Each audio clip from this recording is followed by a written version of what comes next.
ഇടുക്കി പൈനാവിൽ 2 വയസ്സുകാരുടെ ദേഹത്ത് ബന്ധു പെട്രോൾ ഒഴിച്ച് തീ കൊളുത്തി. രക്ഷിക്കാൻ ശ്രമിച്ച മുത്തശ്ശിക്കും പൊള്ളലേറ്റു. പൈനാവ് 56 കോളനിയിൽ താമസിക്കുന്ന അന്നക്കുട്ടി, കൊച്ചുമകൾ ദിയ എന്നിവർക്കാണ് പൊള്ളലേറ്റത്. രാഹുൽ വിജയൻ ചേരുന്നുണ്ട് വിവരങ്ങളുമായി ഇടുക്കിയിൽ നിന്ന്. രാഹുൽ, വലിയ നടുക്കമുണ്ടാക്കുന്നൊരു വാർത്തയാണ്.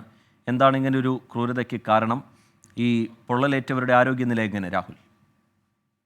റിജിത്ത്, ഇന്ന് വൈകിട്ടാണ് ഈ സംഭവം നടക്കുന്നത്. കുടുംബ പ്രശ്നമാണ് ഇത്തരമൊരു സാഹചര്യത്തിലേക്ക് വഴിതെളിച്ചത് എന്നുള്ളതാണ് നമുക്ക് മനസ്സിലാക്കാൻ കഴിയുന്നത്. കഞ്ഞിക്കുഴി സ്വദേശിയായിട്ടുള്ള സന്തോഷാണ് ഈ കേസിലെ പ്രതി എന്നുള്ളതും ഏറ്റവും പ്രധാനപ്പെട്ട കാര്യമാണ്.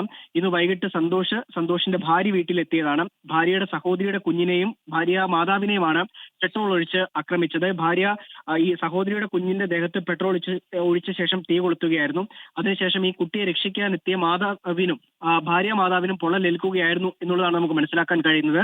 ഇതിൽ മറ്റ് പ്രശ്നങ്ങൾ എന്തൊക്കെയാണ്, കുടുംബത്തിലുണ്ടായിരുന്ന മറ്റ് പ്രശ്നങ്ങൾ എന്തൊക്കെയാണെന്നുള്ള കാര്യത്തിൽ കൂടുതൽ വ്യക്തത വരേണ്ടതുണ്ട്. എന്തായാലും ഈ 2 പേർക്കും 30% പൊള്ളലേറ്റിട്ടുണ്ട് എന്നുള്ളതും അറിയാൻ കഴിയുന്നുണ്ട്. പ്രതിയായ സന്തോഷിനെ ഇടുക്കി പോലീസ് ഇപ്പോൾ എന്തായാലും കസ്റ്റഡിയിൽ എടുത്തിട്ടുണ്ട്. പൊള്ളലേറ്റ 2 പേരും കോട്ടയം മെഡിക്കൽ കോളേജിൽ ചികിത്സയിലുമാണ്. ശരി, രാഹുൽ വിജയൻ വിവരങ്ങൾ നൽകുകയായിരുന്നു ഇടുക്കിയിൽ നിന്ന്.